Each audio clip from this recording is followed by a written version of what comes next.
Yep. We're ready when you are. 5, 4,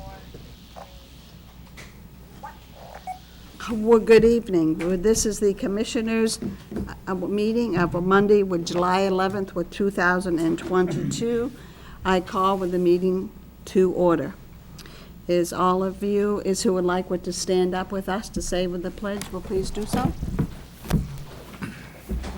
I pledge allegiance to the flag of the United States of America and to the republic for which it stands, one nation, under God, indivisible, with liberty and justice for all. Okay, the first item on the agenda is the approval of the minutes of the meeting of June 13th, 2022. So moved. Do I have a second? Is there any discussion? Is that call for a vote? All those in favor? Aye. Aye. The next one is the minutes for the meeting of June 21st, 2022. Second. Is there any discussion? Is that call for a vote? All those in favor? Aye. Okay. The next on with the agenda is the informational reports and presentation, and I'm going to turn this over to you, Jim. Great, thank you. As the commissioners know, for the last number of months, Travis Kennedy and myself have been working with town managers and fire chiefs across Cumberland County to explore ways in which we can possibly look to partnering in the fire and EMS services. It's no secret that the fire departments and EMS have been hit, much like everyone else, with low hiring rates and retainage rates. And we're seeing this from one end of the county to the other.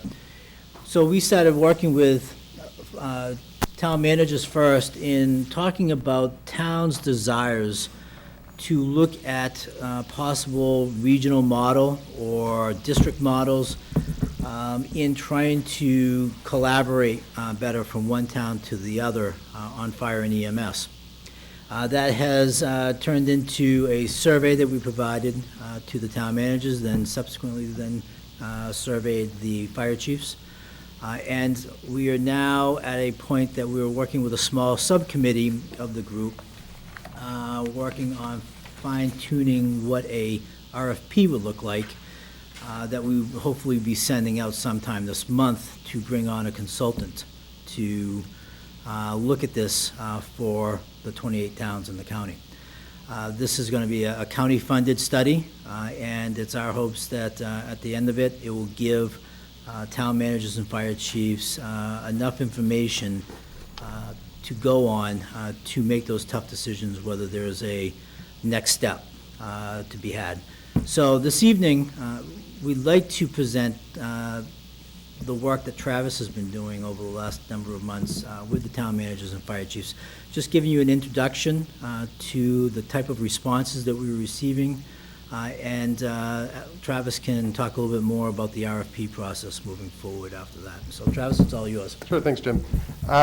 So like Jim mentioned, this research project started with pretty consistent feedback from the managers about how much they're struggling with public safety response. And what we had sort of gathered from individual conversations and group conversations is that most of their challenges center around staffing, but it could be bigger than that, and there could be opportunities beyond just trying to solve staffing problems to get to some other root causes that may be creating challenges for our public safety departments. And so we started by just trying to get from the town managers a baseline sense of where their big problems are. So we surveyed them first. And the first thing we asked them to do was to rank the 4 principal public safety services based on their level of interest and collaboration. We weren't asking them what are their biggest challenges, what are their, which departments do they think need a solution for the most, just their level of interest and collaboration.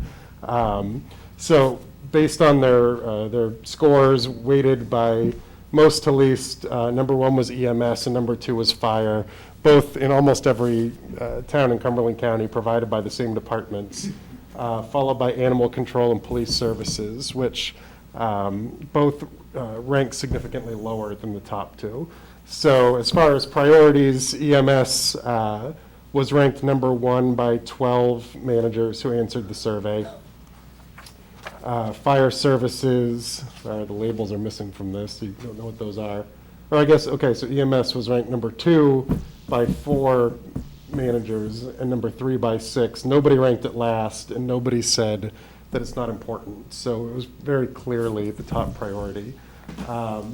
Here's where the need was most significant. When we followed up that first question with asking them, how significant is the need for some kind of support or change in how EMS services are provided in their town? 10 of them ranked it significant, and then 9 of them ranked it moderate. And you can see that Route 302 corridor is obviously sort of the hot spot, and it begins to get a little bit less significant moving out from there. But we also heard in South Portland and Cape Elizabeth, and then when we get into some of the deeper questions, you'll see some other hot spots beyond just 302. Portland didn't answer the survey. A couple communities, the communities in gray either didn't answer the survey or didn't answer that question.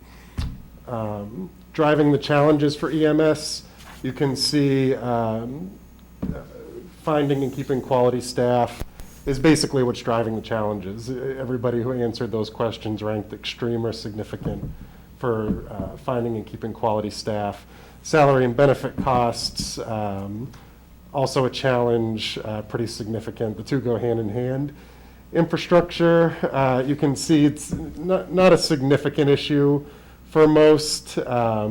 It's not something that they're losing sleep over. And interest in regionalization is significant. But I think in most cases, interest in regionalization comes from having a hard time doing business as usual. Fire services ranked number 2 in priority for almost everybody. 14 of those answered. Travis, can we ask a question?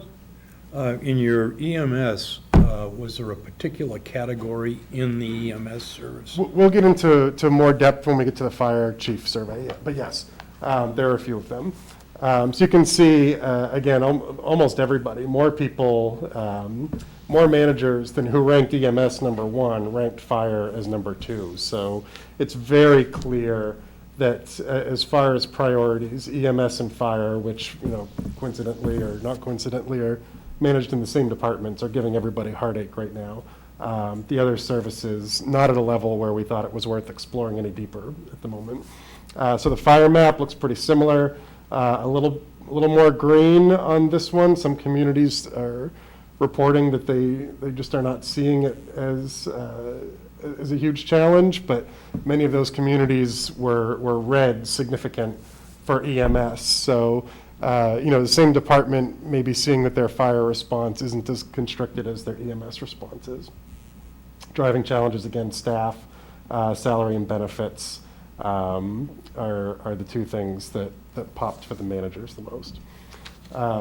So after we completed that survey, we determined it didn't make sense to explore police and animal control. Fire EMS was obviously the place where we may be able to find some opportunities and where the needs were the strongest. So we had a group of fire chiefs who worked with me to develop a much more thorough survey. It took about 20 minutes to answer, and we got a surprisingly, most of the chiefs answered it. Here's who answered. So dark blue, they answered just about all of the questions. In light blue, they answered just the first few questions, but even that was useful. So you can see we only didn't get responses from 5 communities, and we can make some assumptions based on where those communities are, but we can't be positive about how they may have answered. Portland didn't answer again. So 28 questions, 22 departments answered, took about 20 minutes. It ended up being pretty thorough. I appreciated the amount of time that they were willing to give to this one. I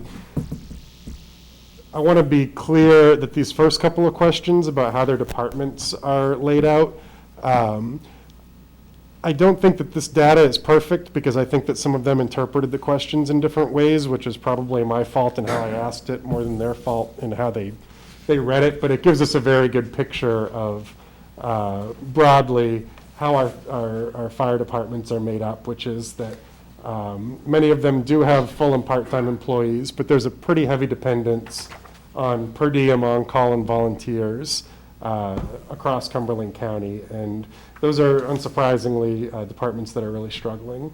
So again, this map may not be absolutely perfect. When I met with the fire chief, some of them said yes but no, and there's nuance to all of this, but what you can see here is an indication of departments that either don't have any full or part-time, they're relying entirely on per diem, paid on-call, and volunteers, and then a few that rely almost exclusively on volunteers. Some features of how departments are collaborating already. Pretty much everybody participates in automatic aid for structure fires, some secondary categories like mass casualty incidents, certain alarms, secondary EMS. They expect that they're going to be providing backup services to each other.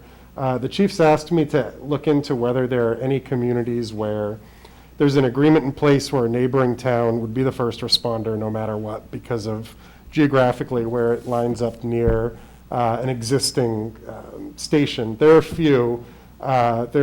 Wyndham, Gray, Raymond, Falmouth, and Gorham have some agreements where a town may be the first responder across a town line, depending on the circumstance. Not a lot of them, but they do exist. So there are some cases where the departments are collaborating already, and in many cases they end up responding to calls because they're significant, or there isn't somebody locally who can take the call at the time. So challenges, there's going to be a lot of those colorful maps. Recruiting staff, obviously significant along that 302 corridor, but you can see that Gray and Pownell both ranked it as an extreme need. Most other towns who answered said that that's a significant need. They're having a hard time finding people. The mildest response was one who said, Naples said it's a mild need. Nobody said that it's not a problem. It's just which degree of severity that it's a problem. So retaining staff, a little bit less of an issue, at least once you get out of that sort of center bullseye of the county. Some of them still say that retaining staff is a significant problem. They hire them and lose them, oftentimes to each other, and many rank it as moderate. So certainly still a problem. Shift coverage, it's different ways of asking the same question, which they may not have flagged. You can see Wyndham and Westbrook didn't flag filling positions as an extreme need, but shift coverage is. So it's all different ways of exploring staffing and whether they're struggling with it. And you can see every staffing question is pretty significant. Salary and benefits kind of depends on where you are, but you see a lot of red and orange and some purple for this one too. So those were the 4 questions around staff that we asked to get a sense of, whoops, I'm sorry. Oh boy. To get a sense of what was clearly the biggest issue, just how big it is and all the different things that may be driving it.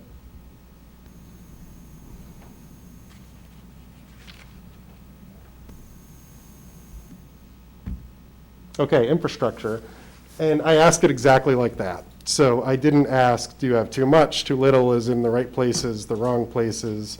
Just asked if infrastructure in general is driving challenges so we could figure out what's worth exploring more deeply. There's some concerns in sort of the north central part of the county and down in the greater Portland area. Not significant countywide, but certainly worth asking questions because a few communities did list it as problematic one way or the other. Mutual aid, same thing. We didn't ask if you're providing too much of it or not getting enough of it, just if mutual aid is causing problems for your department. and your ability to operate efficiently and safely. And that one popped up for a lot of them. And the whole purpose of asking that was to see if it's worth digging deeper when we bring on a consultant who knows exactly what kind of questions to ask. Changes in call types. This one was a pretty popular one, both in the survey and then in the conversation that I had with the chiefs after. They're responding to a lot more calls that don't align with the traditional sort of emergency call an EMS or a fire responder is used to taking.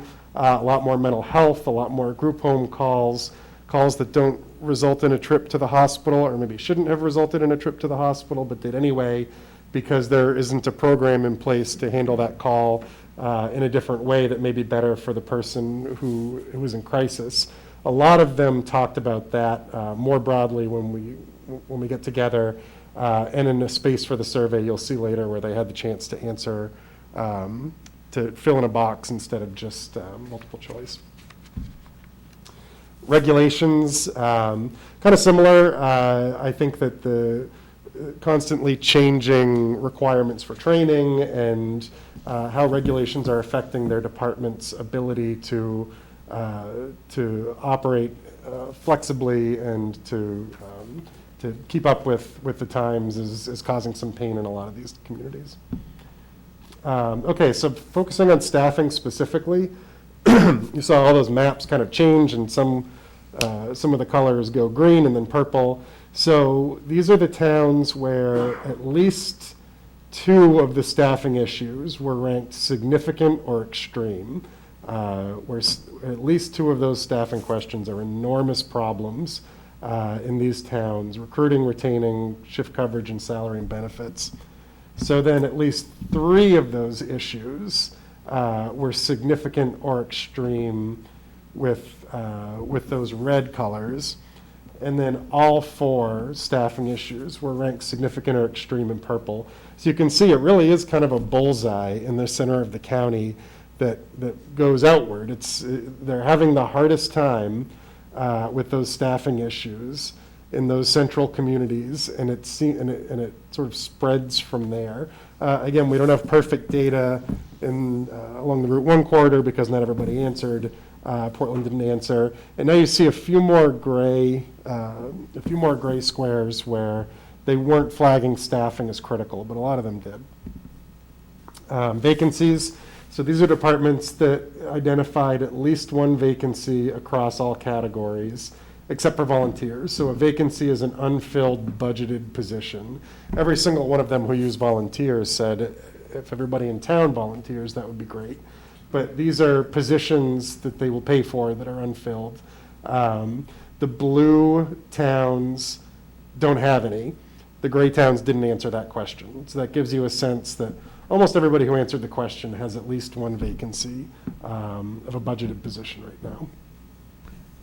So then I asked about their staffing levels and where their actual staffing levels are in relation to the chief's ideal levels, not what their town budget currently allows, but if the chief could have as many people as they want to operate their department in a way that they feel is correct and efficient and safe, how close are they? So you can see a bunch of them believe they're at 55% or below their ideal staffing level. A bunch more are at about 2/3 to 90%. Very few are satisfied with their staffing level versus what they think they need to operate their department. Okay, so EMS response times. This is one that the chief suggested I ask. The number of towns who clock their EMS response time average of being under 10 minutes. 96% of departments said that they felt like they're responding in under 10 minutes. They weren't quite so concerned about this. Of course, when I asked about their actual response time versus their ideal response time, you can see some worries.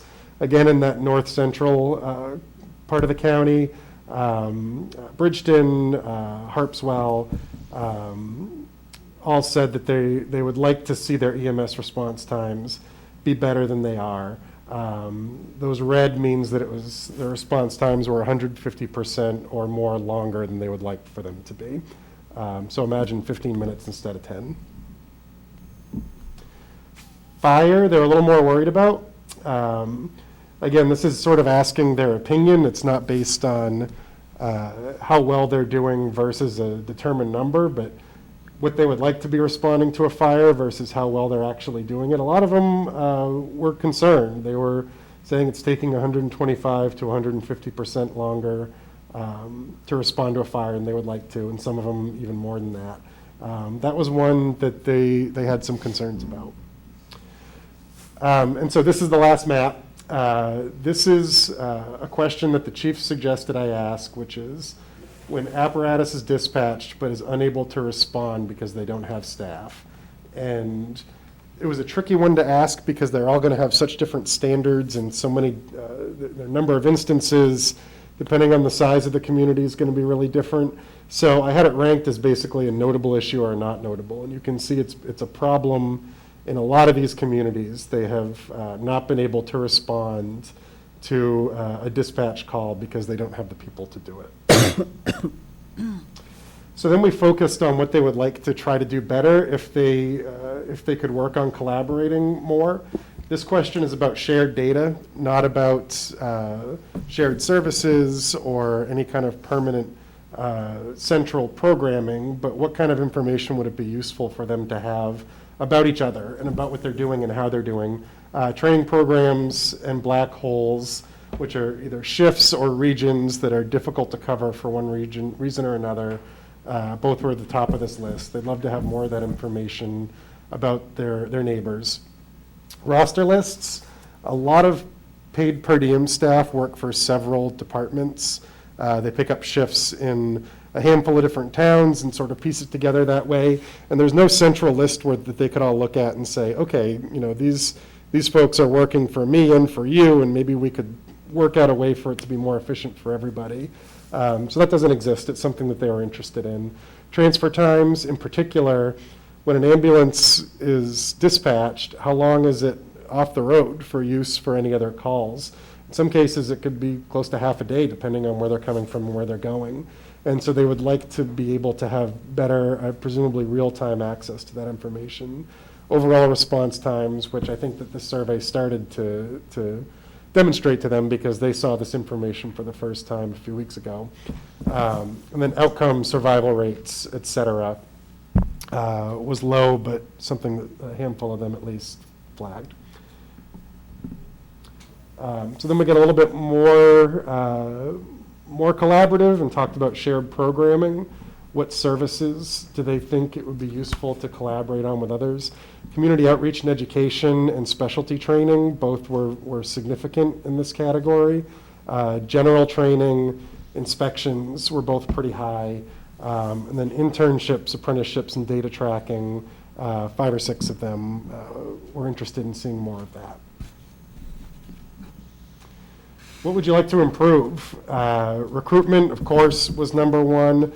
Staff mental health got a pretty big response from several of them, which they mentioned in their comments, that it's a very hard thing to keep asking their crew to get back out on the road when they're tired, when they haven't had a vacation, when they've been dealing with a lot of the things that they've been dealing with through the pandemic the last few years. Fire response times, as we saw on the map, is something that's really starting to concern them. Infrastructure, again, that was asked without any details, but is it something that's on their minds? Administrative efficiency and cost savings, response time, planning. These are things that weren't quite as significant across the county, but that at least a handful of them said they'd like to improve on. What would you like to do less of? So this one was an open question, and what I did here is just tried to combine what I heard most commonly into bullet points here. So challenges, of course. They would like to do less forcing employees to cover vacant shifts. They spend a lot of time just trying to make scheduling work, recruiting and retaining employees. They feel like they're human resource managers a lot of the time. And recruiters, when that's not what they're there for, It takes a lot of work to fill open shifts and relying on mutual aid. Admin, non-rescue, that includes training, mandates, administrative tasks, and so on.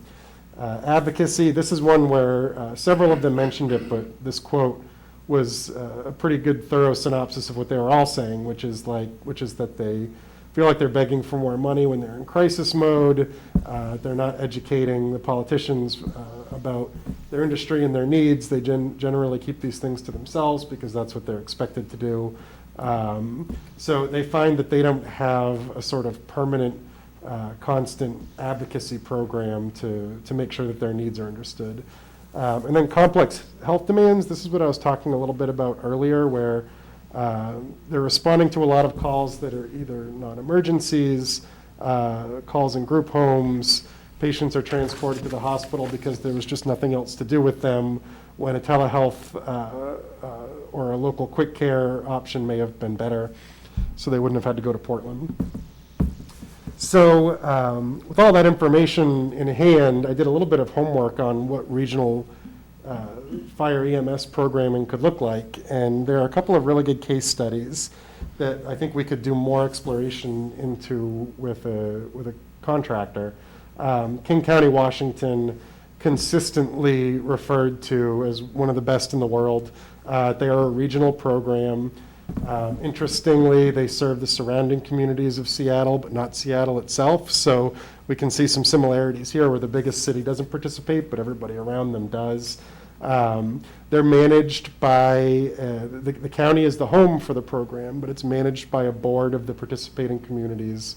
All of the departments are still local. They're still operated by local leadership, but they have a lot of shared programming and services that takes a lot of those admin problems and shift scheduling and negotiating off of the chief's hands and managed by a professional board, which means they can get much more in-depth training. They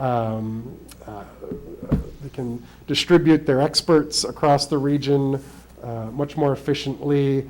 There's a lot of things that the regional board does that lets all of the participating towns have the highest level of service instead of, depending on either where the money is or the population or whatever. It works. So their catchphrase in King County is, "It takes a system to save a victim."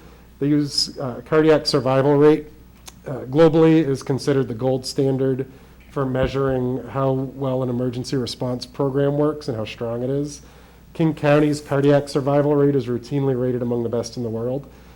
So this is them right here, this bar that goes up above 45%. I think this might be from 2009. Okay, so this data is even pretty old. A lot of these other ones hover between 20% down to 5%. I coached my daughter's t-ball team, and at the coach's safety training, part of the training was talking about treating a cardiac event, and they said the survival rate is 10%, like it was fact. And in most cases, I think when you saw that they were ranking outcomes pretty low, it's because they don't have access to this data, that it could be significantly higher. A couple of key points about what makes them so effective.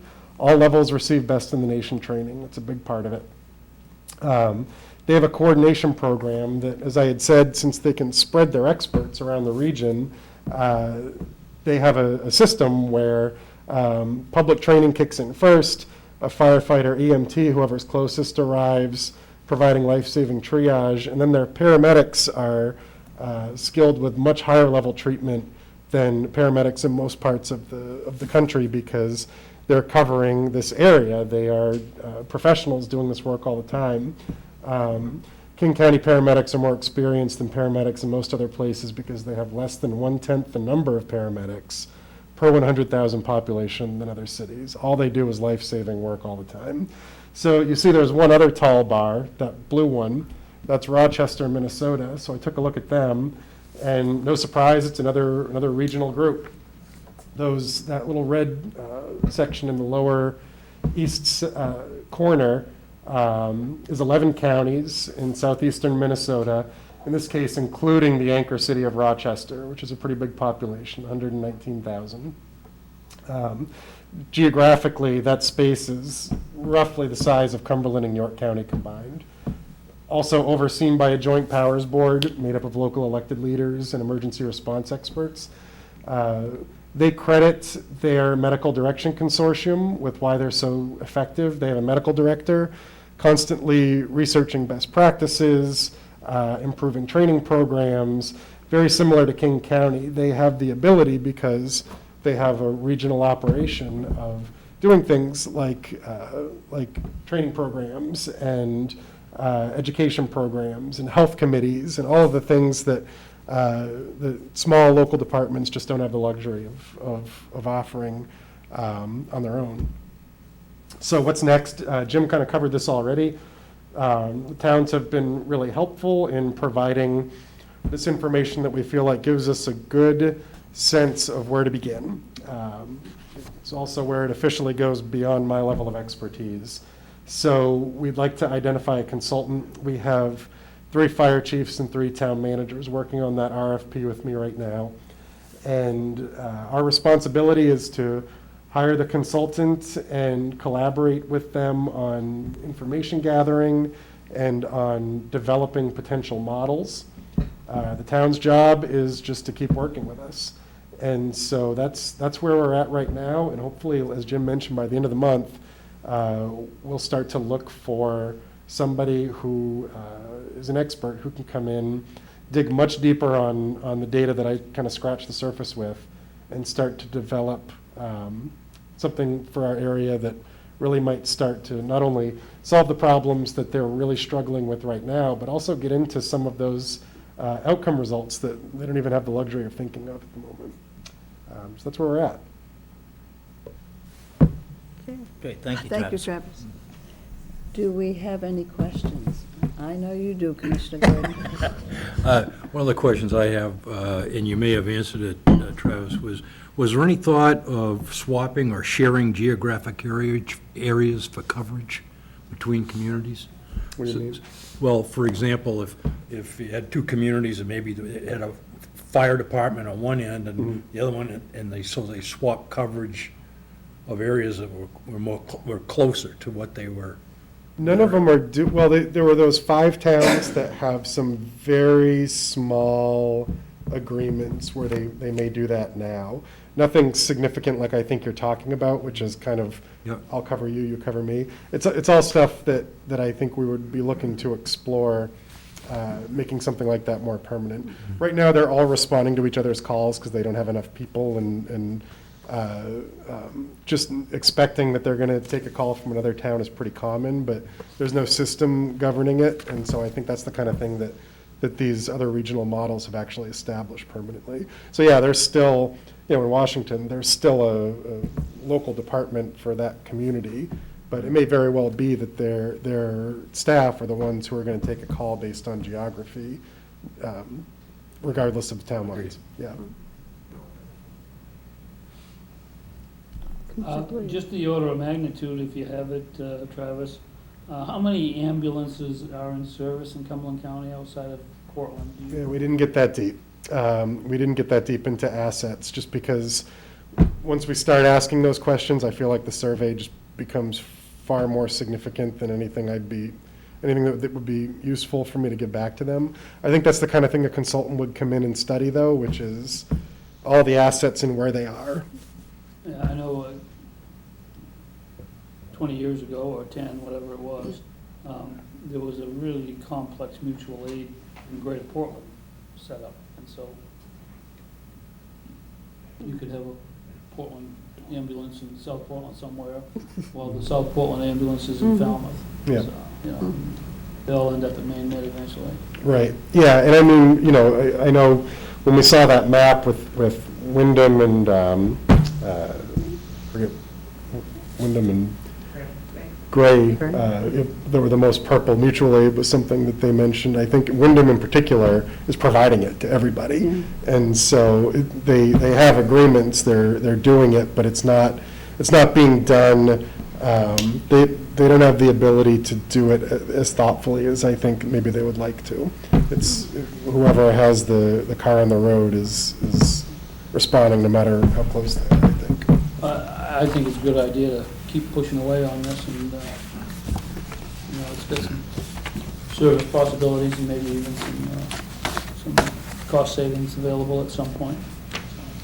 Certainly, the availability of a paramedic, whether it's on-site or across the internet somehow, to help an EMS provider can make a huge difference.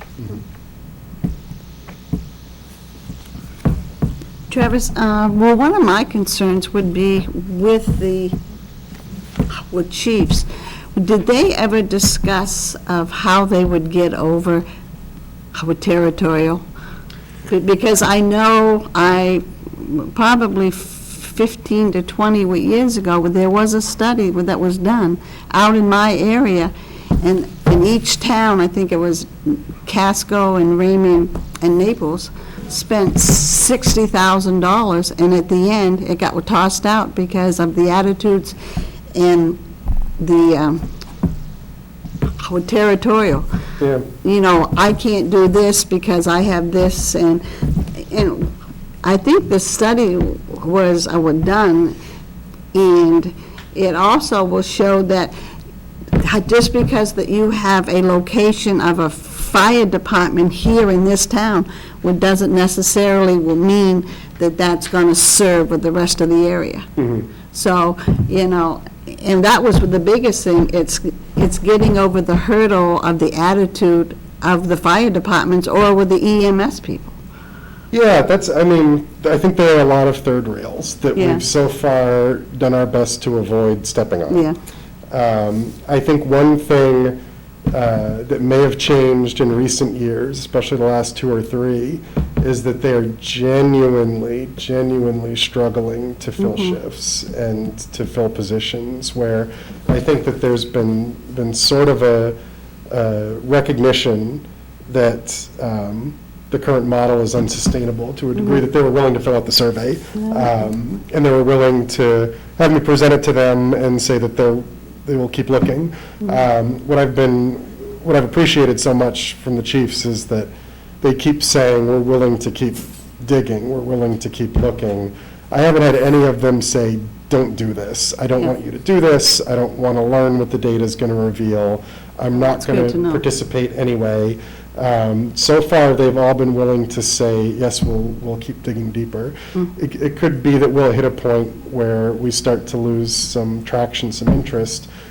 What also could happen may be that not everybody will participate, but maybe 4 or 5 towns in the Lakes region will, maybe a couple of towns in Route 1 will, and maybe we can develop a model that allows for regional programming that's not countywide and that may be scalable.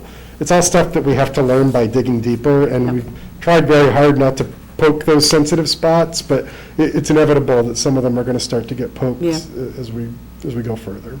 Okay. Commissioner Gordon? Is this discussion that you're having just with the fire chiefs? Well, we started with the Or are you managers. still getting the managers and the councils or whatever involved? Yeah, so we started with the managers. The managers asked us to survey the chiefs next. And now the RFP is being developed with help from some managers and some chiefs together. When we bring in a consultant, I imagine that they're going to probably want to engage the elected level, probably further into the executive offices of some of these towns.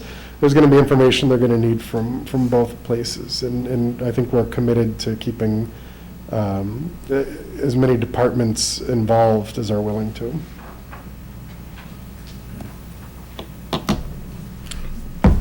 Do we have any other comments from commissioners, or are you all set? What's the next step? So the next step is putting an RFP out to find a consultant. And Is this funded somehow? Yes, back in January, we set aside, and the dollar amount escapes me right now, but we set aside year-end surplus from 2021 to get us started on this study. So we think it's authorized and it's funded and we're ready to go? We would need to bring back the ultimate firm that we bring forth for award a bid, would come before the commissioners when we're ready. Okay. When did you see that? At the end of the month? Is that That's what's right? probably going to be maybe after Labor Day. Oh, after Labor Day? Yeah. Oh, okay.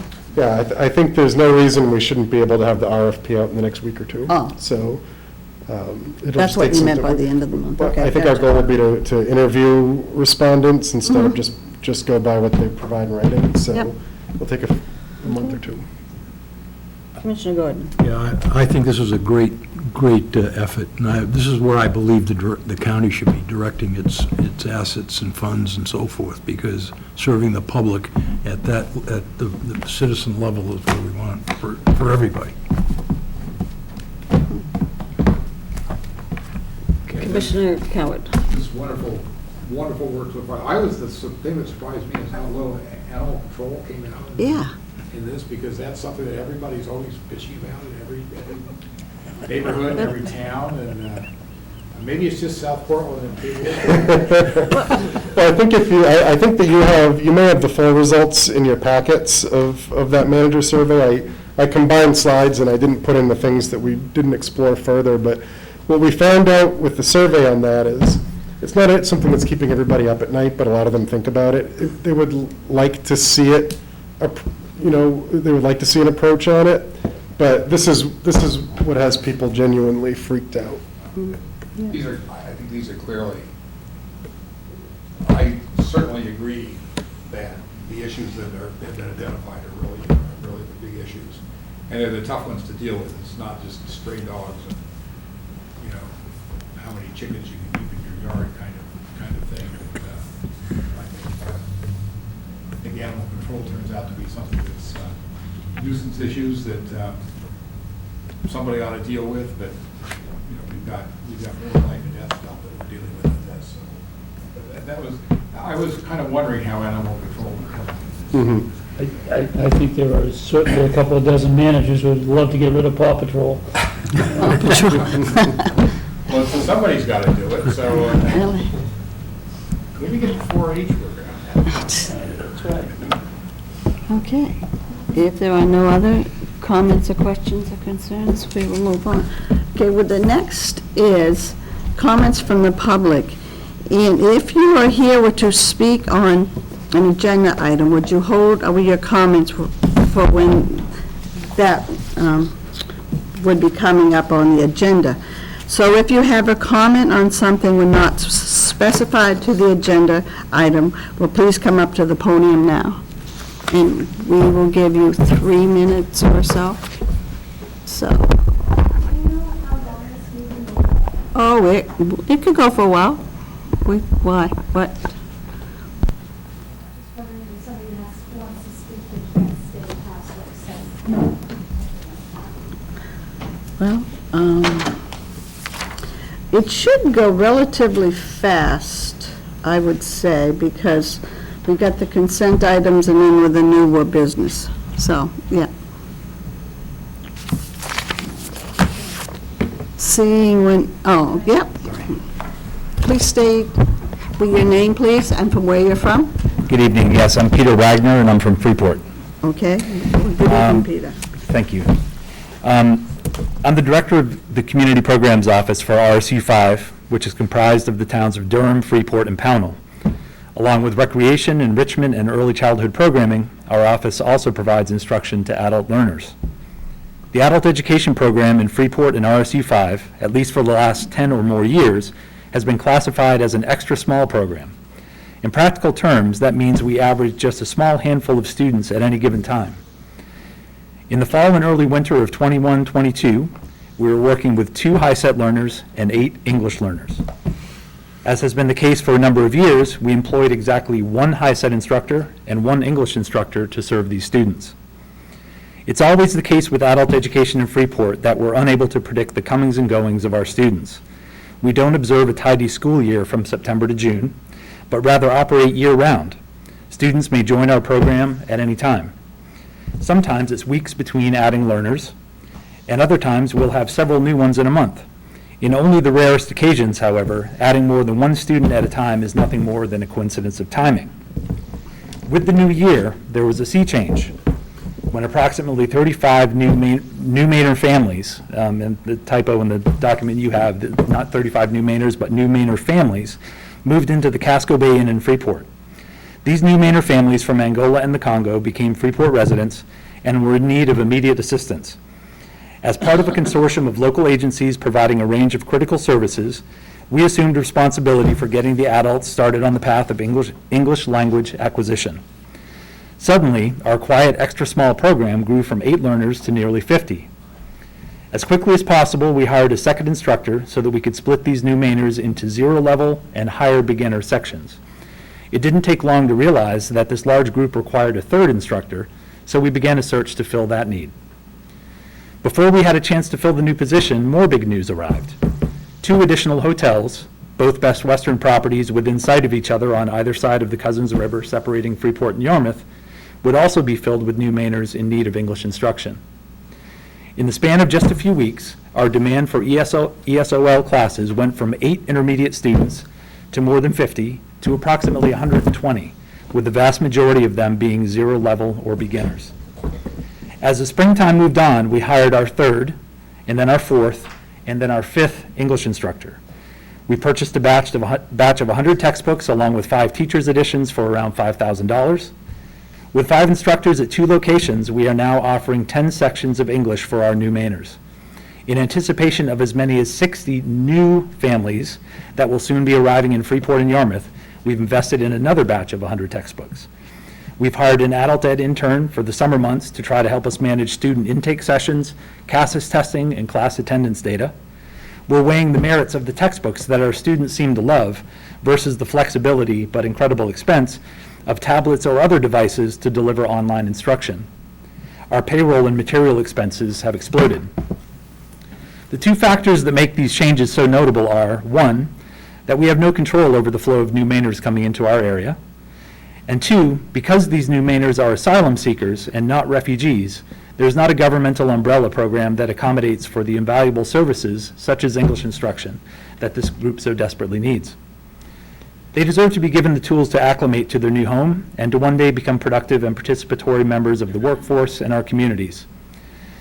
It's worth mentioning that our English classroom at the Muddy Rudder restaurant, I'll tell you that story later if you like, was recently visited by Eileen Sullivan, who is a Pulitzer Prize-winning journalist for the New York Times.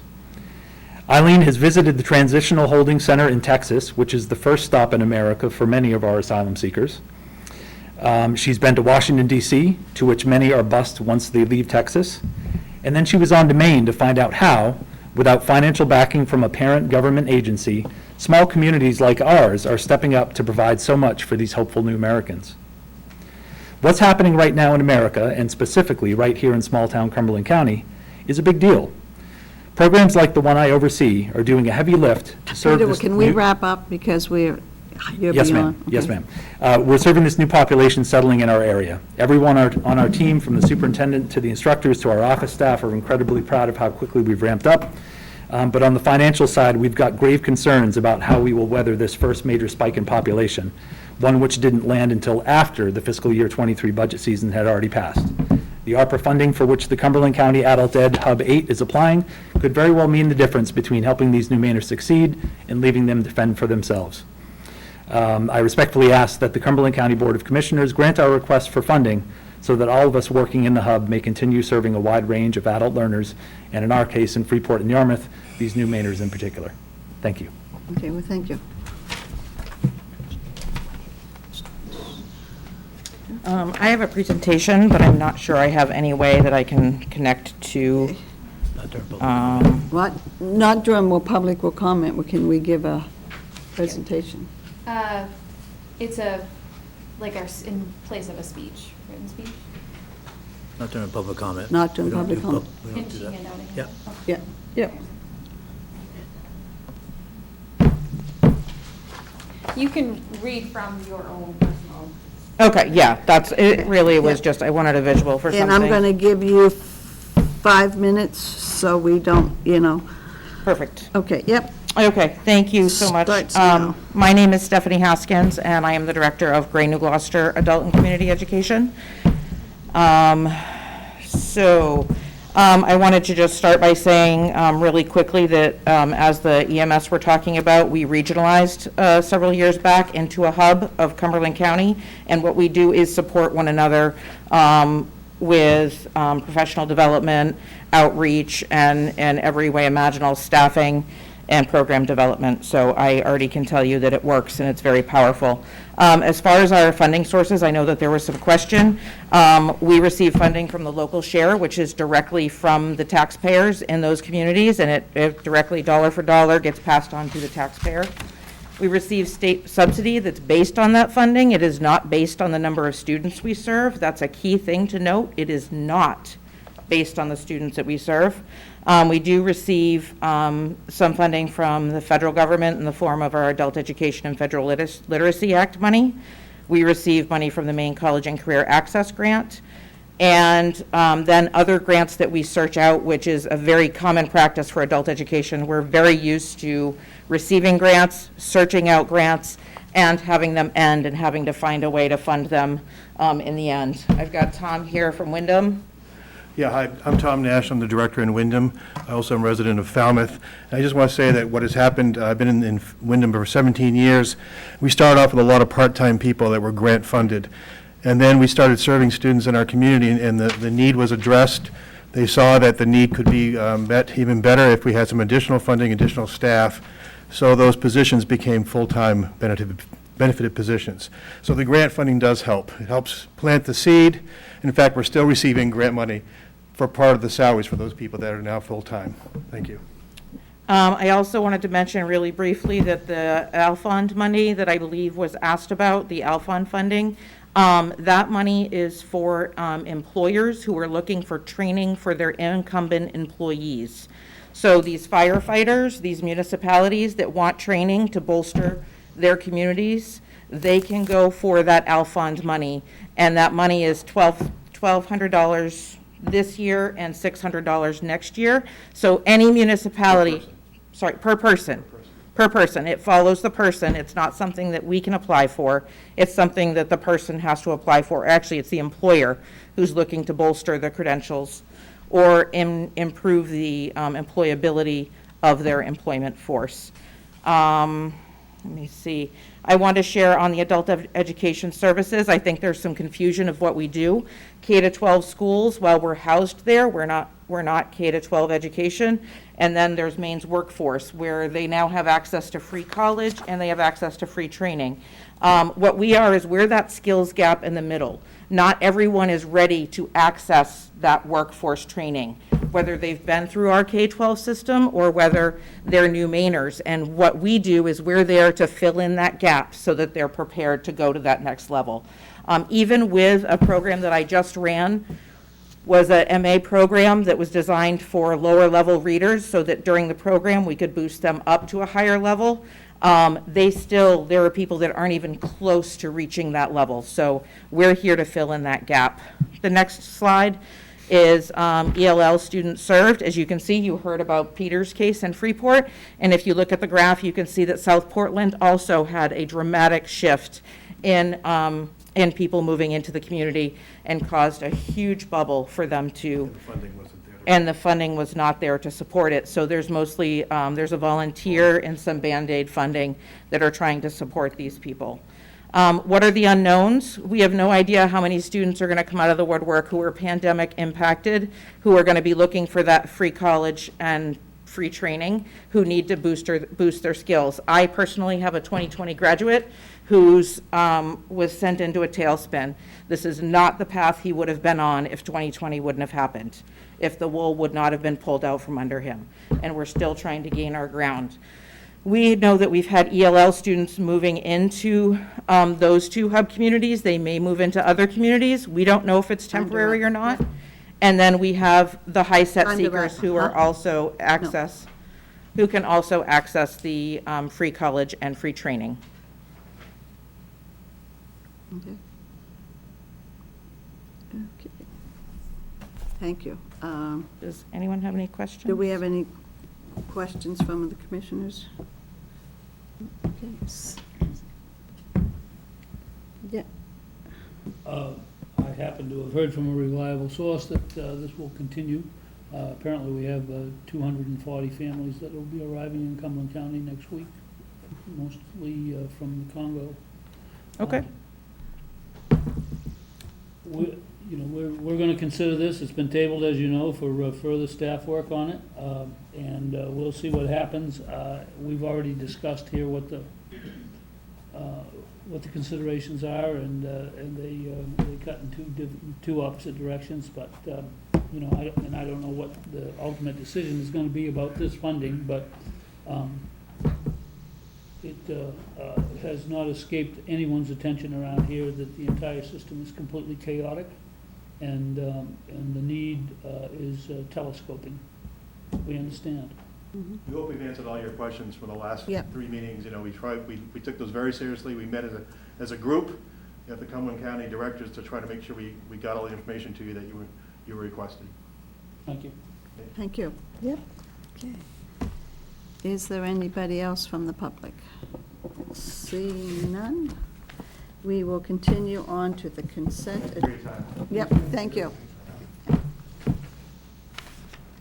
We will continue on the consent agenda, but before we go, I am going to pull out item number 22-081 and put it under new business. First item. Huh? First item under new business. Yes, that would be the first item under new business, yes. Okay. On the consent agenda, do I have a motion for the consent agenda? So move. Do I have a second? Okay.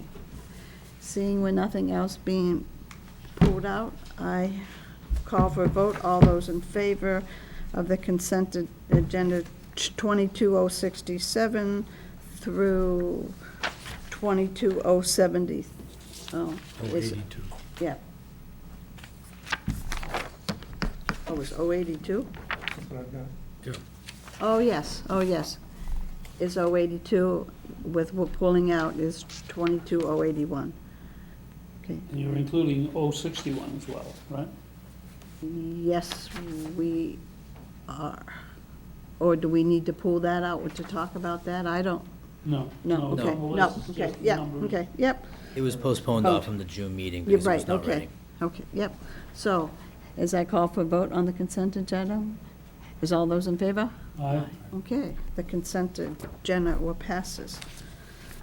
Okay, now, under is the opera business 22-083, the approval of the action plan for round 1, Witonis 3 and 4.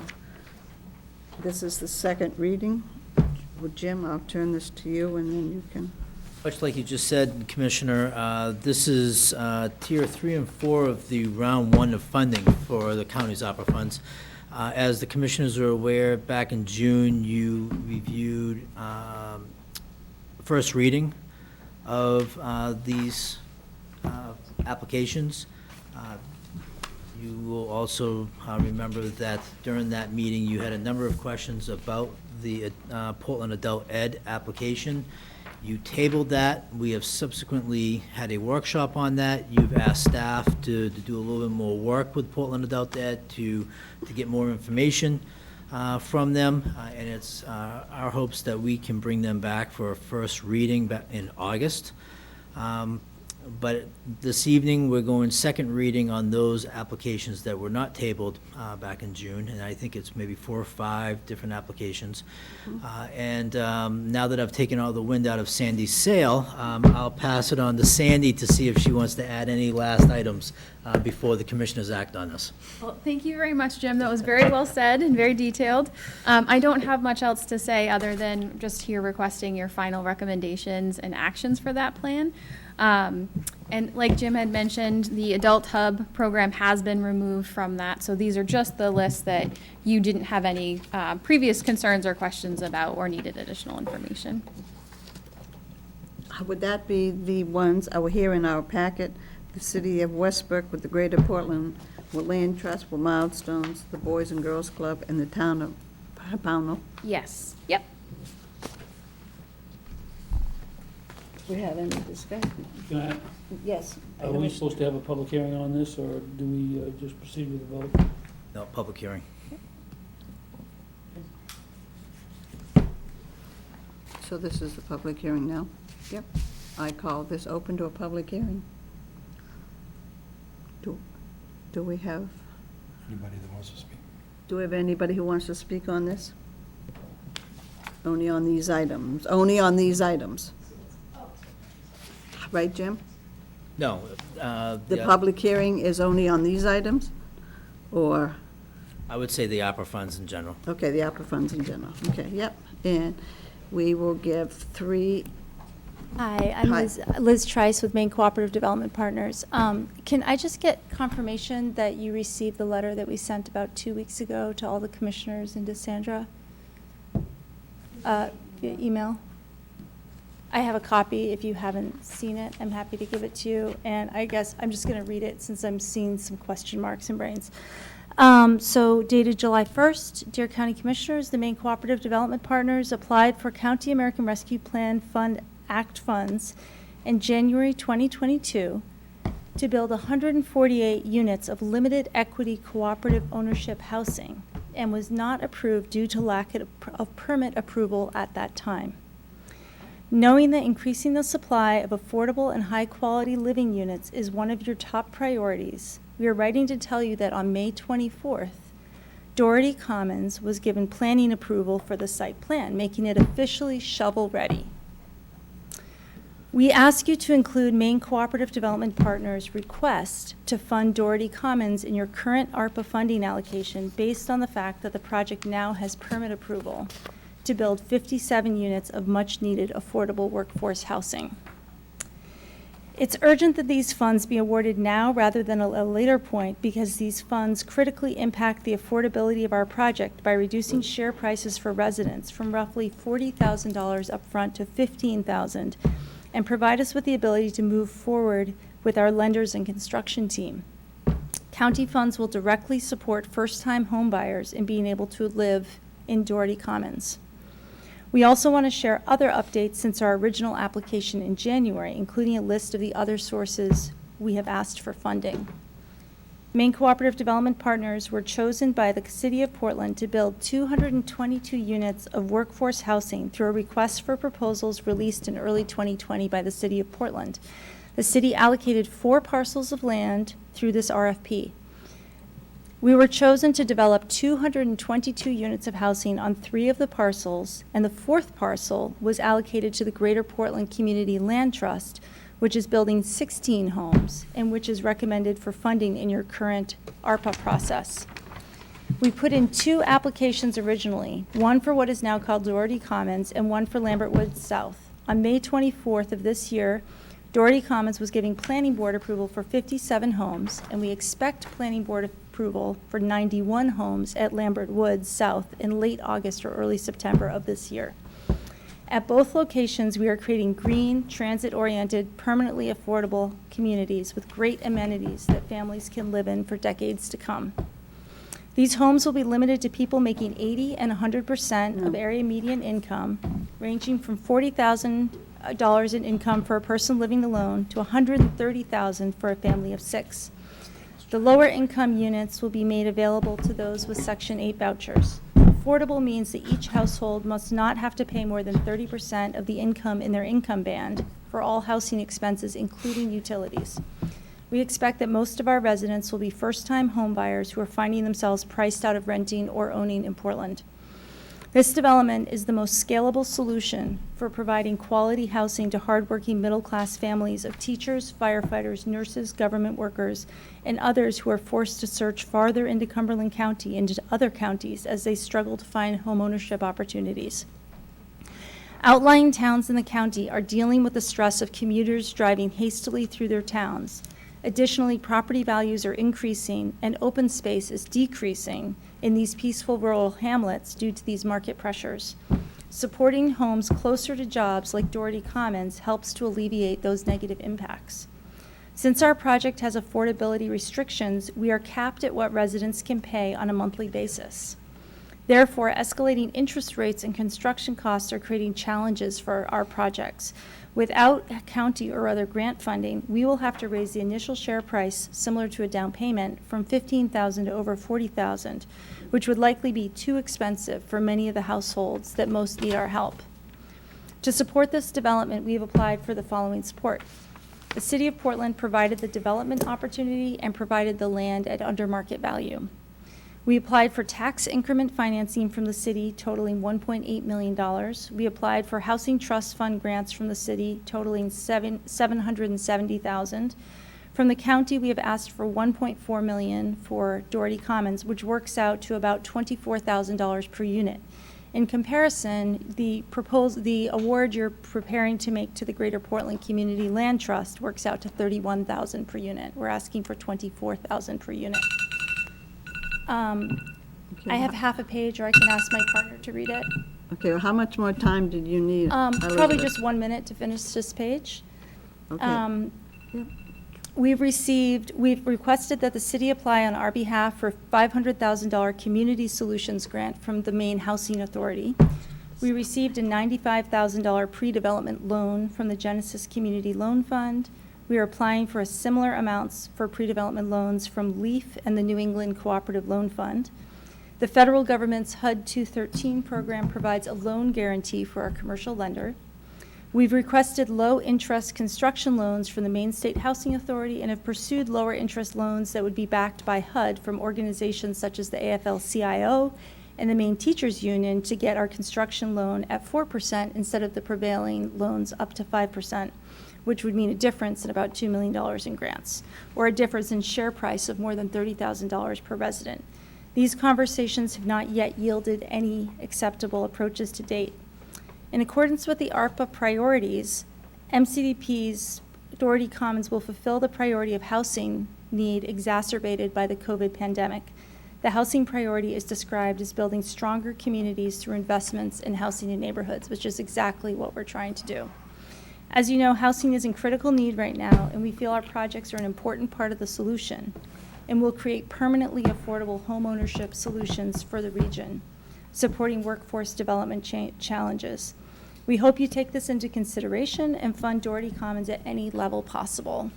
And I'll just add that we've had several Cumberland County towns reach out to us saying that they want this kind of housing in their community, but we have to make it, the Portland projects work first, where the rents are the highest, and then we can move on to outlying communities. Thank you. Thank you. Okay. Is there anybody else for public comment? First, my name is Efrat, and I'm from Portland. I live in on Lambert Street, right where this project will go, and I'm here as a beneficiary of the project. And I'm here to support the project and say that it will really help us. I moved here 4 years ago, and I now work as an IT for Allagash Brewing Company, which is a local company. My wife worked for the University of Maine public system. So we consider Portland as our home. And fun fact, we just had our second baby girl 3 days ago. It was hard for me to attend this meeting. I told them, I just had a baby, so I left my wife home with a 3 days old baby girl and a 4 years boy, just to attend this meeting. Why? Because I have this project on my heart. We have had a project to buy a house because we consider Maine, Portland, Greater Portland area as our home. We have chose this to be our home, because it has. I'm from Burundi originally, and we grew up near the lake, so Maine was the great place to be because I feel like I need to be near the beach. So we consider this as our home, and we want it to be our permanent home and buy a house. But obviously, then the pandemic came and price went to the roof, so we couldn't afford it. And I discovered this project, and I say, oh, here it is. This is my chance. So yeah, just to tell you that This project is on my heart, the heart of my family, and I would do anything to see it happen. Thank you. Thank you. Is there anybody else?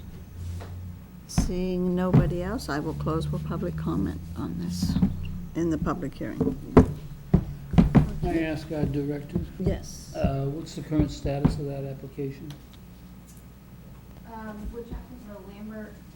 Yes. So those ones actually were removed from this action plan. So there was two sort of prominent reasons. One Liz had mentioned was that they didn't have the permitting in place. So as you all know, we only have until 2026 to expend the funds.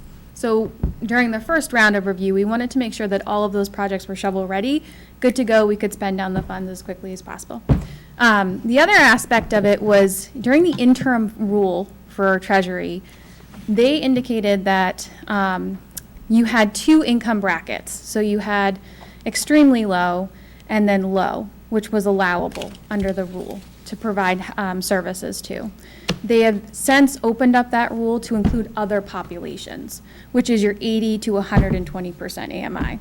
So during the interim rule, when we were doing our initial action plan and reviewing the applications, the income bracket that those families were in were just over what we could initially provide.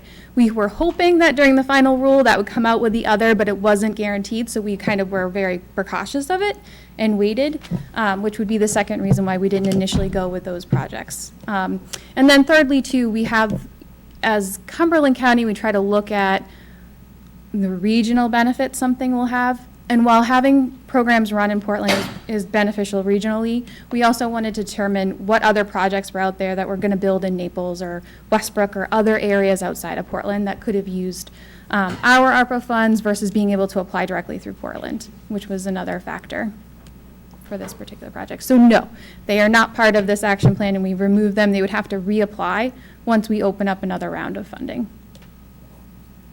And the initial issues that we were concerned about, the first two you identified at least, those seem to be resolved at this point? Yes. Yep. Okay, thanks.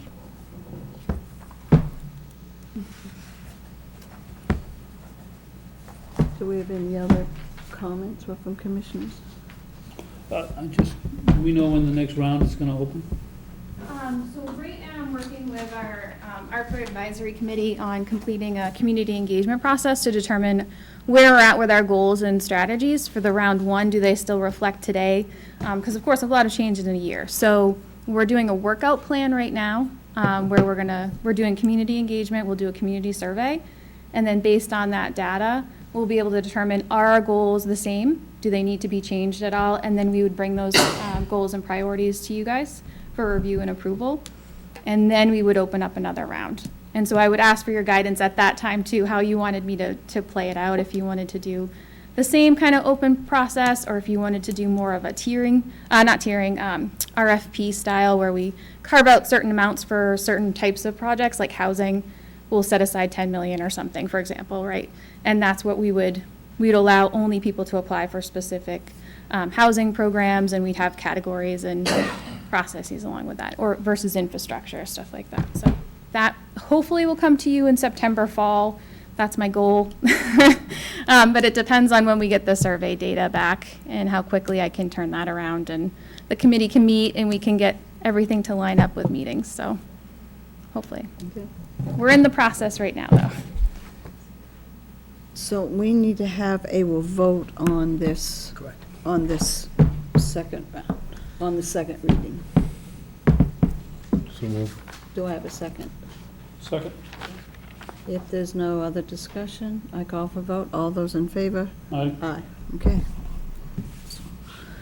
Okay, so now we are on to new business. And the first on is 22081. And that is the acceptance amendment 3 of the Building More Bridges grant from the Institute of Intergovernmental Research for the Opioid Use with this order demonstration project. And Fay, I am going to turn this over to you.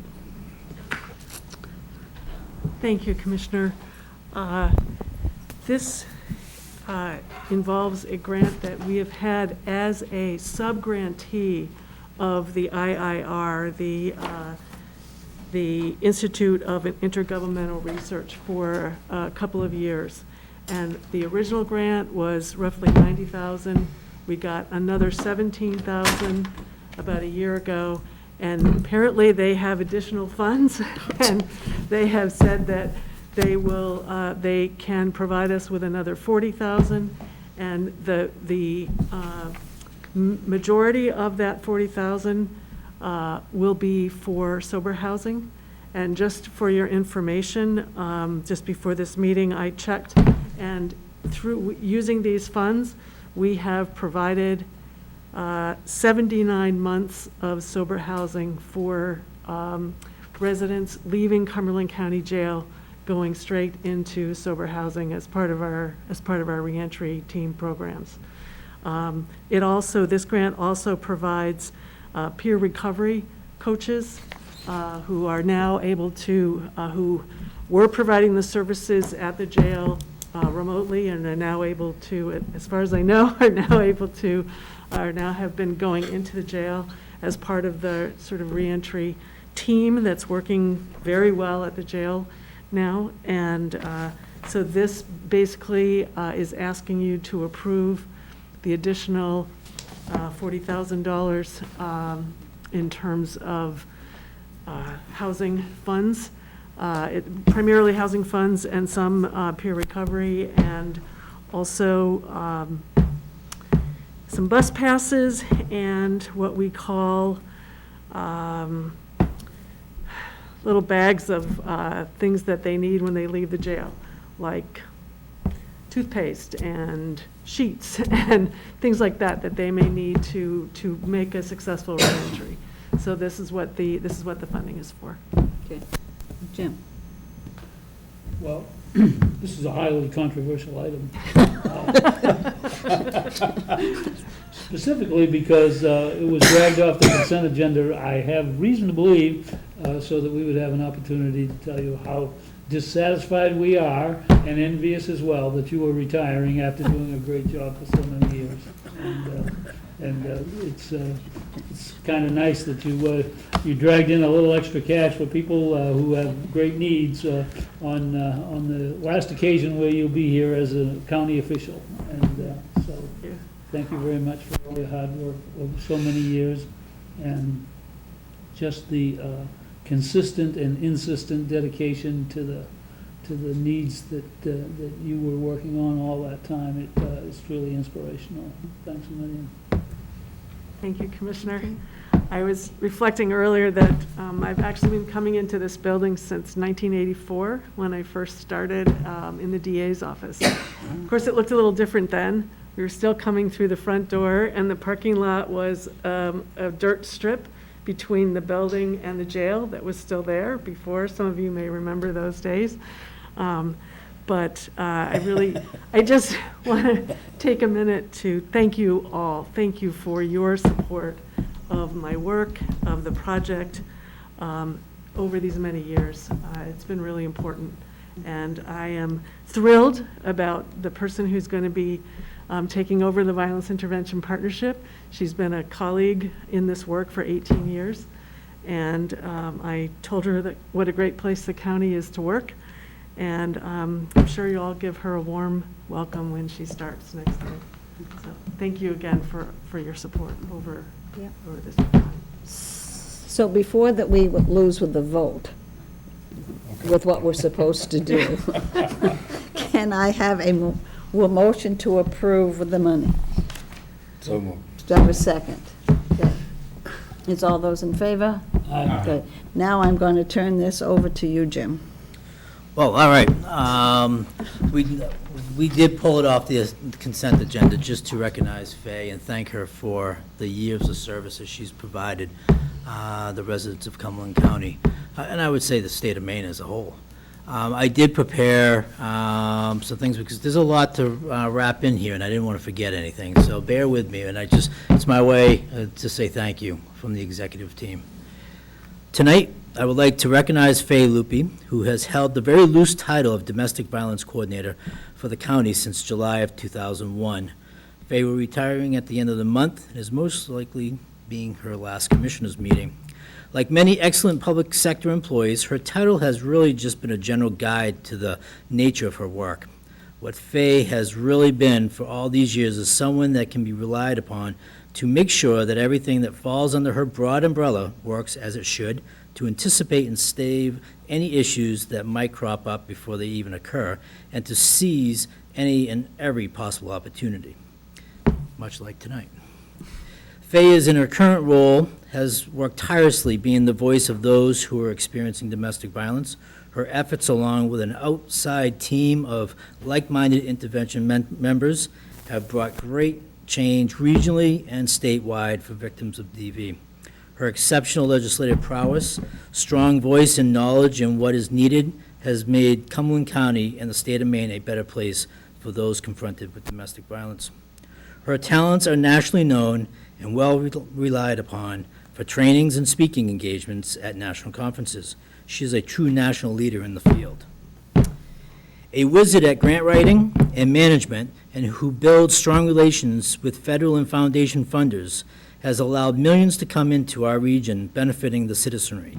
Even tonight, Faye brings forth an additional $40,000 being funneled to the county to add to the county's grant, largely because the funder knows Faye will do the right thing with this money and keep meticulous reporting of how it was expended.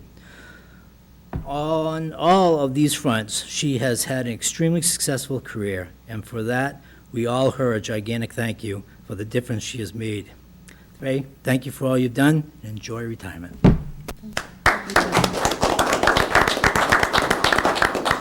Sheriff Kevin, do you have some remarks? Well, first of all, somewhere along the way, I saw 25 years of service, so I apologize right out of the gate. But I did remember when I first started that Faye was working in the DA's office, and I guess I thought she was an intern, but maybe I was the intern and she was the seasoned person. But I also, she handled a lot of my cases, and then I think may have gotten out for a little bit and then came back as the DV coordinator. She's a subject matter expert. She pushed a lot of laws and statutes through her advocacy. One of the ones that I'm really proud of her for doing was the firearms relinquishment statute. Quite frankly, we talked about this about 3 years ago and worked it out with Cumberland County. And then all of a sudden at the legislature, they were talking about a statute statewide. And I thought, geez, I thought we worked this out. Come to find out it was a pilot project in Cumberland County. So we were actually, a lot of sheriffs were asking us what we were doing. So that became what we're doing now statewide because of Faye. ODARA, the risk assessment. She brought ODARA to us, I think, before the state got it. Maybe I'm wrong. Yeah, you're right. And that was really something that the deputies used as a risk assessment, to make sure that we were charging correctly, that we made sure that the person had to put up enough bail, and that the person got released, they wouldn't go back and reoffend. She helped us with the jail notification. Domestic violence now, if we have an arrest, we call the victim. And we were one of the only counties, and I think we still are, that we call the victim when that person's released, to make sure that the victim knows that the offender is being released, and hopefully they're going to go in a different way. Faye's helped us out with policies on domestic violence, as well as domestic violence for employees. I've reached out to her on numerous occasions on things that, geez, are we doing it right? Should we change it? And Faye's always been right there, ready to give me some knowledge on where I should go. And then lastly, for about 10 years or so, Faye was on our jail board of visitors. And she always brought a perspective of domestic violence, I think her prosecuting years, as well as mental health, and just another person to actually bounce things off from. And she was on until I had to pare down our board to what the statute requires and not necessarily what she provided. So I will say that congratulations. I was disappointed to see a huge asset retire, but, our loss is your gain, and God knows you've worked hard for it, so enjoy your time, and hopefully you'll not be a stranger. Thank you. Thank you, Sheriff. Do we have any other comments from commissioners or anybody? Well, Steve, I can't add very much to it, other than I've attended a number of her meetings, and to see how that group works and how they were organized and walk down a road together because of Faye's ability to bring that group together as a team was just amazing. It was, and I don't mean this in a bad way, it's really a motley group. And they're able to interact because she found a way that she could weave that together. So thank you, Faye, because that really helped the area. And I want to say thank you also, and I hope you have a wonderful retirement. And you can always come back with a visit. Thank you. Thank you all. Thank you all for your support and encouragement. Thank you. Okay, well, now, the next item under new business is 22-085, the appointment of Frank Clark to the Cross Insurance Arena Board. 84. Oh, yeah, 84. Yeah, well, okay, yeah, 2284. It's the authorization of the elevator contract. Well, Jim, I'm going to hand that over to you. Thank you. We're bringing this item before you this evening for the replacement control system for one of the elevators here in this building. Particularly, it's the elevator that actually resides in the, behind the scenes here on this side of the building in the judges area. The elevator is seeing a significant number of issues.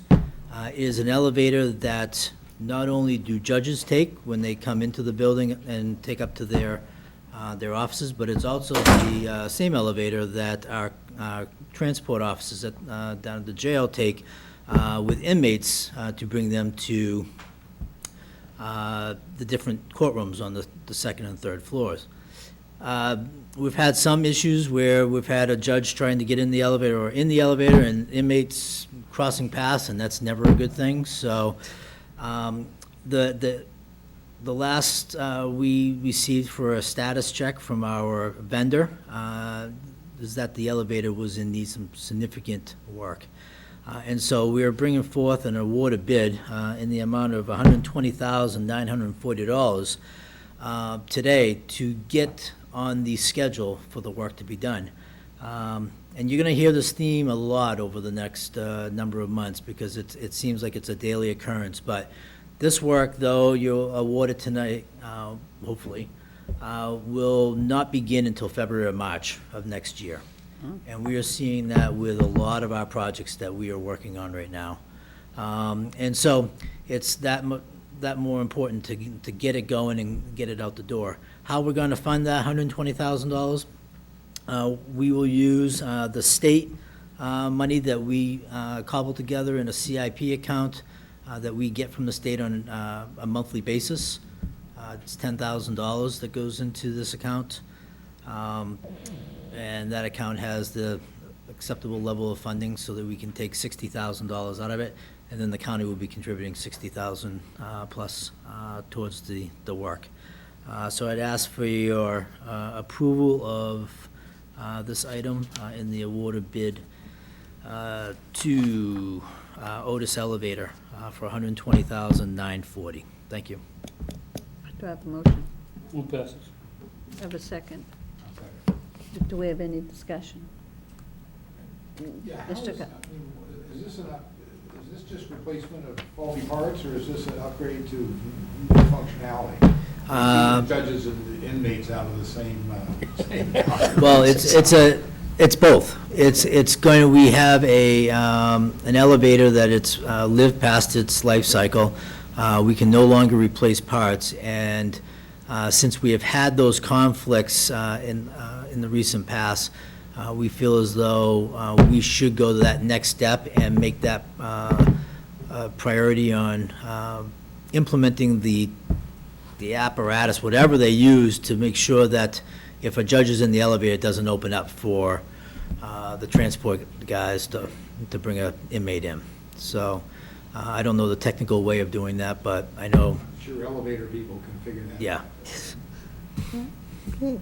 I was just puzzled about that. I was kind of surprised when I read this to see that it's out in the first place to have.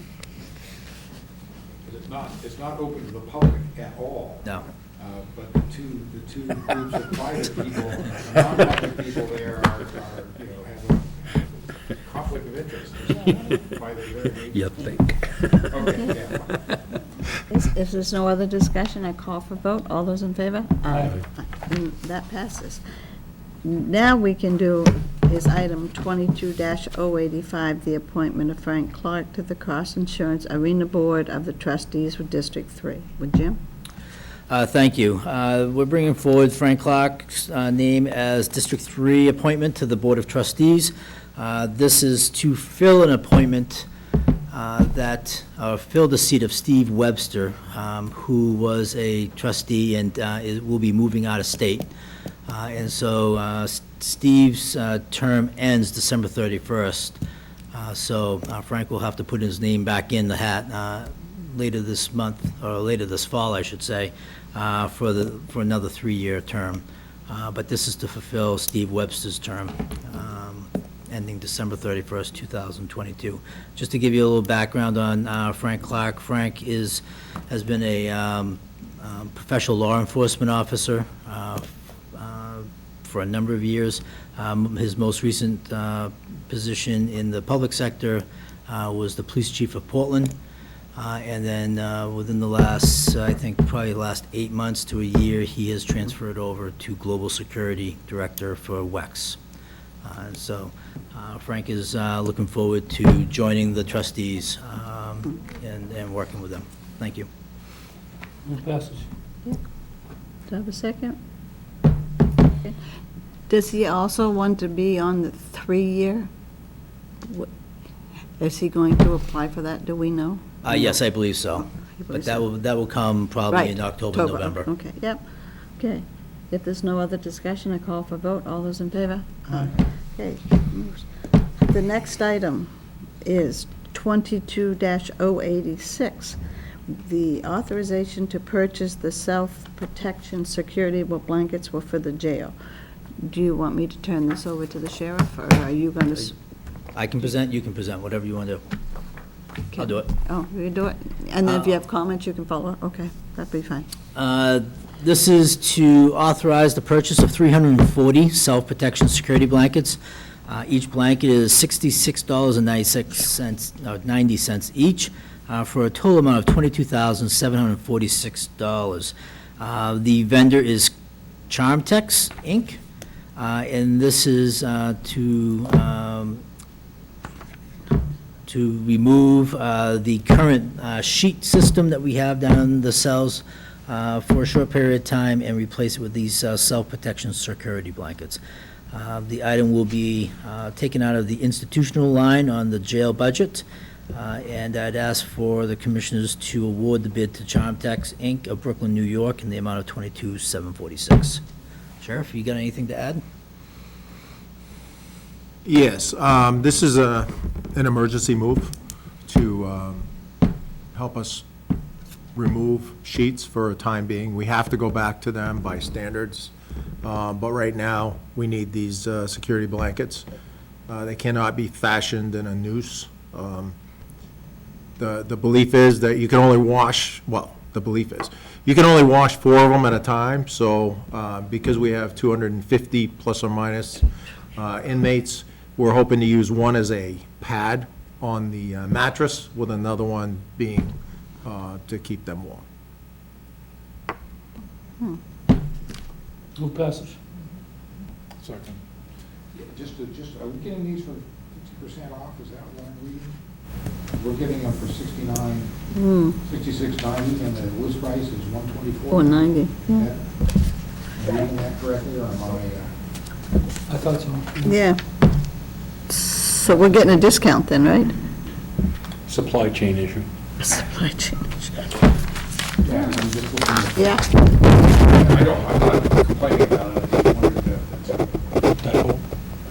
I wondered what actually happened, blankets or something. Well, it looks like what you're reading the 124.90 from is the cut sheet from their website. Okay. And probably when you order 340 blankets, you get some, We get more than 10% off. Get more one would hope, 10% off, yes. yeah. That's my guess. What's your guess? Context is one of those vendors from which we purchase a lot of supplies, so that Oh. would make a lot of sense. Yep, good. Maybe they just tried to get rid of these. 'Cause it looks like, yeah. Really? Exactly. I bet those are comfortable to sleep on. Okay, no issues. Hope they don't itch. Yeah, really.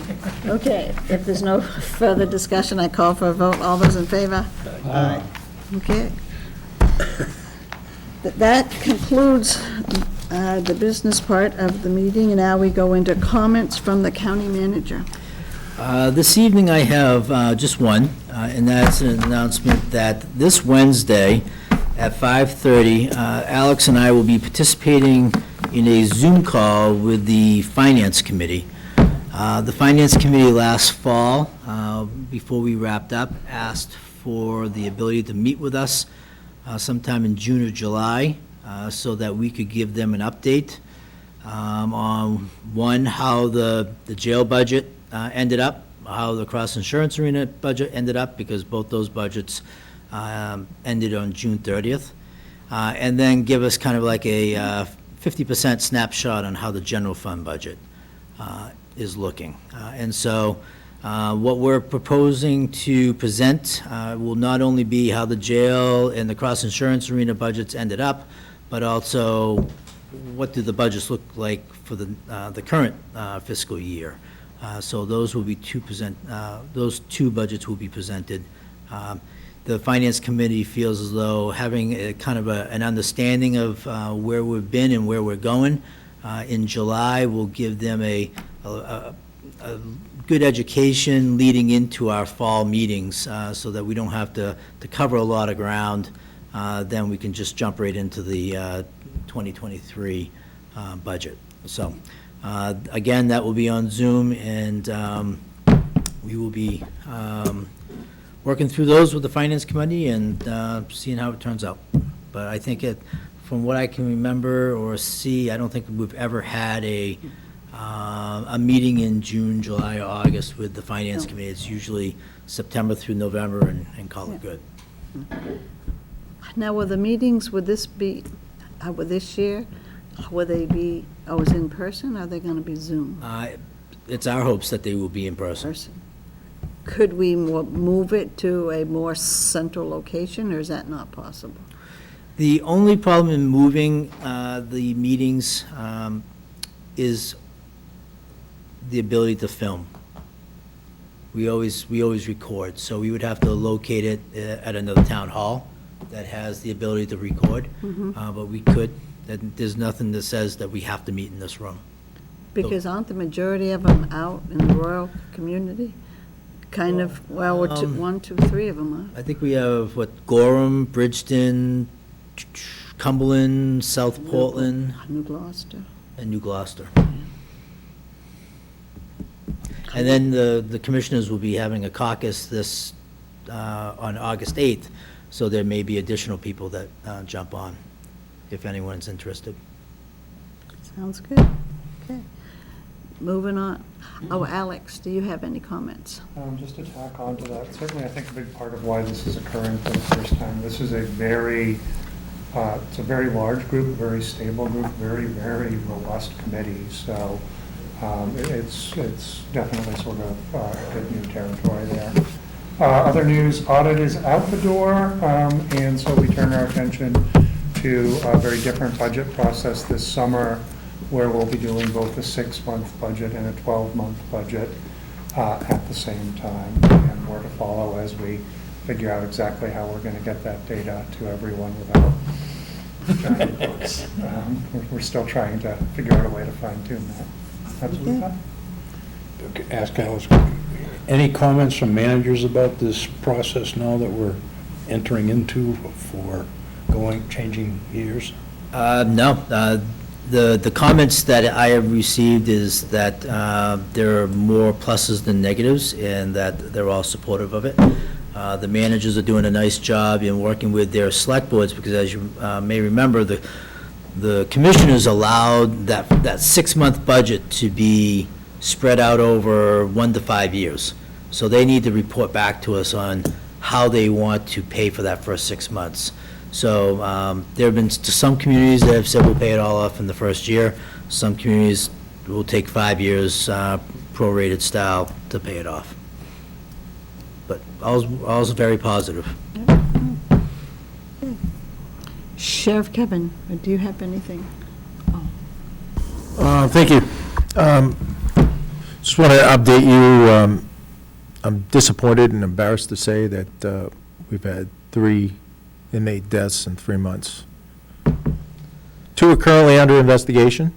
One was cleared last week by Portland PD, Maine Department of Corrections, and the medical examiner to be an inmate suicide. There's some commonalities. What we found is there's a design flaw in the bunks that is really not presented itself in the 30 years that the jail's been open.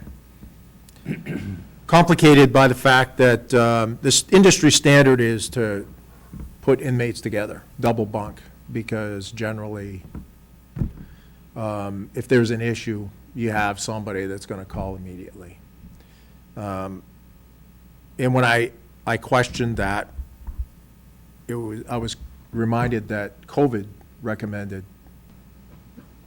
distancing, single cells. So, been working with maintenance. I've talked to Jim about one thing that needs to be fixed right away is putting a cap on the bunks so that sheets can't be affixed. We talked about the blankets. You know, eventually we have to get back to the sheets because national standards, Marshall standards, we got to use sheets. But until we can wrap our arms around fixing this issue that we have, the security blankets will work. We're double bunking inmates. That's not gone over so well. Some people want the single, and we're taking every case by case, and maybe treating the individuals that don't want a double bunk as a high risk and addressing that on a case-by-case basis. As I mentioned, the mental illness and substance use higher post-COVID than I've ever seen. The good thing is that I think the working with Riverview, and to a lesser extent, Dorothea Dix, has been better in the last year, so that we're getting some of the people that really need to be in a mental health hospital out. But as the staff will say, and we're even seeing it on the road, is mental illness is just, unfortunately, through the roof. So we've put into place double bunking, hopefully get these blankets out. The major has worked on a few things. For instance, maybe an internal inmates, you know, working with other inmates is kind of a peer support type thing to take care of some mental illness and stuff. For the one case that has been cleared, and I can comment, that person was not on the radar screen for any necessary mental health issues. But we assume that if there's 250 people in there today, most of them have mental health issues. So that's really an update on where we are. We are taking action. Unfortunately, action is going to be slow because there's a lot of beds to And I don't think we've got a price on what that is yet. The alternative was, and it's really not an alternative, is plastic bunks, pulling out the steel and putting in plastic. First of all, it's cost prohibitive. Secondly, it's not, I think we can take care of this by a small, adjusting the bunks. And there might be some other things going down the road, but that's really all I have that I can comment on right now. My guess is that the second incident may clear in the next couple weeks, and then the third one just happened last week, so I'm still waiting to hear on that. So I'll take any questions. I think, to your comment about mental health, Sheriff, I think it's important the public understand that almost, not quite 80% of the people in there are on some sort of psychotropic drug. I don't think the public understands that. No, that's correct. And yes. The other thing is this affecting our housing of external county prisoners? Well, we sent York County back because of just staffing concerns and the fact that we had an idea and they really were kind of not interested in that. And I found out that it's possible that York County was making out very well on our backs, if you will. So we sent the York County people back. I will tell you that I had a conversation with the marshals and the U.S. Attorney last Thursday, and two of these individuals were federal inmates, and they have a perception issue. You know, they basically told me that you didn't do anything wrong, but it's just a perception issue. Well, if you pull your inmates, then I got some concerns about that, because that's a confidence issue, you know. And I tried to explain to them what we have in place that we're going to try to do as quickly as possible, being the blankets first and doubling up the bunks first. Those are things that we can kind of do. And then, like I said, trying to fix this flaw in the design. You know, I was on the road when the jail was opened up, and I know that they had to go back after the jail got opened up to try to look at certain things that were installed that didn't appear to be, when they were designing it, an issue, and then they went back and fixed it. We've been 30 years and haven't had an issue, and then all of a sudden, 3 months in succession. Do we have any other questions for the sheriff? Oh, the third incident was a client of our firm. Was, yeah. And probably underscores the fact that it's pretty unpredictable.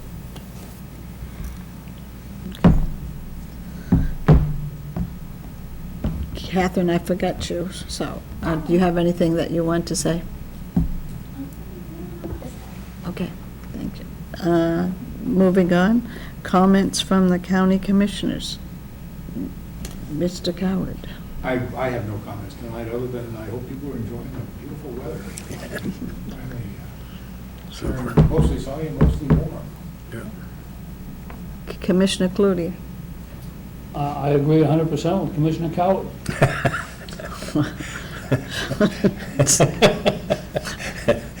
Next. Next.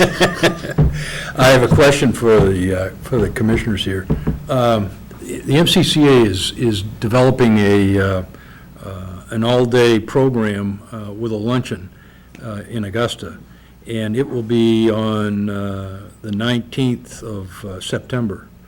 It is going to be a place where we're going to have the two gubernatorial candidates come and speak to the commission, and we've extended an invitation for Kevin's information to MSA, which is going to come too, going to attend.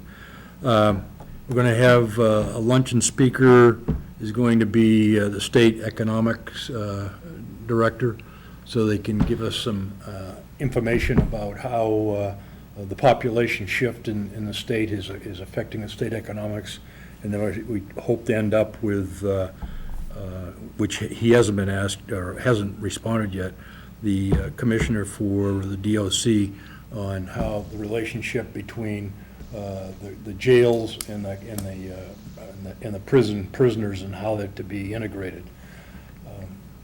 So what I need to know is who's interested, because we need a count. We're starting to get a large enough number, so we may have to move from the senator in Augusta to another building, which is fine. We don't object to that, but we just, if you're going to come, we'd like to know, that's all. The 14th. Oh, the September. 14th? I thought you said 19th. Maybe I made a mistake. You know what day of the week it is? Wednesday. That's a Wednesday. Yeah, I can go. Yeah, okay. Only more or less. Yeah, All right, I don't think I'll I'm go. gonna be able to be, I Okay. don't think I'm gonna be able to be there. okay. Yeah. Any, you gonna? Sure. Now, is there a cost factor to this? Nope. Whoa. Well, other than you paid dues. Did I mention going up? Yeah, right, okay. Okay. So, yeah, so, if you'd like to hang around and, Yeah. for a couple minutes Say after- hello, my goodness. okay, yeah. The only comment I have, I will be attending, I guess, the new building in Wyndham for the police department, and the EMS is this week. It is Wednesday at 6:30. I think that's when it's going to start. So I will be in attendance for that, but besides that, that's all I have. If there's no other thing, I make a motion to adjourn. I oppose. Now, do we have a meeting in August? August 8th? We have a meeting in August 8th, so, Finance Committee caucus starting at 4:30 Thir- that afternoon. so August 8th is our next meeting. Okay. Can anybody listen in on your Zoom meeting with the Finance Committee? You send Yeah. out the, yeah. Okay. Good night, Kevin. Okay. Motion to adjourn, all those in favor? Aye. Yep. Yep. Oh, I did not. It's all right, we Oh, we did. did it twice. I just wanted to make sure. Hey. So,